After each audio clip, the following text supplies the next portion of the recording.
Welcome to Cornerstone Today. This is a daily moment in the Word designed to help you start your day grounded, steady, and focused on what matters most.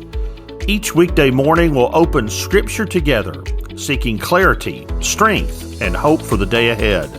This is about learning to walk with Jesus in real life, right where you are. Let's begin today in the Word.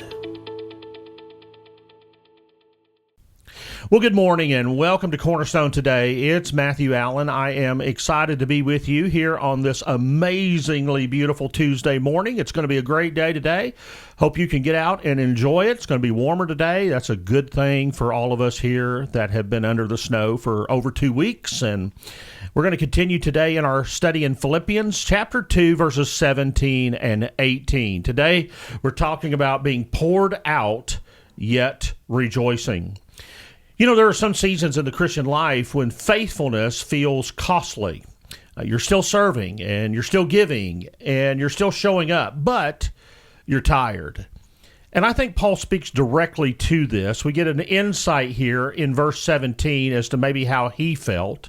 He said, even if I'm being poured out as a drink offering on the sacrificial service of your faith, I am glad and rejoice with you. And so Paul sees his life as something being poured out, not wasted and not taken from him, but intentionally offered. Now, the imagery here being poured out as a drink offering, that comes to us from the Old Testament, where a drink offering was poured out beside a sacrifice. It wasn't the main offering, but it completed it. And Paul is saying, if my life is being poured out to strengthen your faith, then it's worth it. And I think that perspective changes everything. Sacrifice sometimes feels crushing when we feel it's pointless, but it can become joyful when we see it as something meaningful.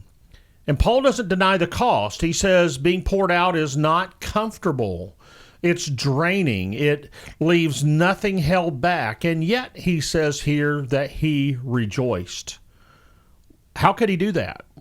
Why would he do that? Well, it's because his sacrifice is connected to something bigger than himself, and that is the faith of others. In verse 18, he continues by saying, in the same way, you should also be glad and rejoice with me. And so Paul invites the Philippian Christians into shared joy, not shared exhaustion. Faithful living is not meant to be endured in silence. Joy will multiply when our sacrifice is shared and recognized and offered to God together. Later, Paul would write to the Galatian brethren, let us not get tired of doing good, for we will reap at the proper time if we don't give up. And so faithfulness does not always feel rewarding in the moment, but it is never unnoticed by God. Now, anxiety can grow when our sacrifice feels unseen, and weariness can deepen when our service feels isolated. And so Paul is reminding us here that God sees, and he receives, and he uses what is poured out in faith. And so his teaching here, I believe in a very gentle way, teaches us that joy is not the absence of sacrifice, rather it is the presence of purpose. And so here's the application for today. If you're feeling poured out, then honestly bring that before God and name to him where your strength feels thin. And then ask him to help you see how your faithfulness is serving others and honoring him, even if it feels costly. Because a life poured out for Christ is never empty. It is offered, it is received, and it is filled with a joy that lasts. We'll see you tomorrow. Thanks for spending these moments in the Word today. As you go, remember this: faithfulness is built one ordinary day at a time. Keep walking with Jesus. Keep listening.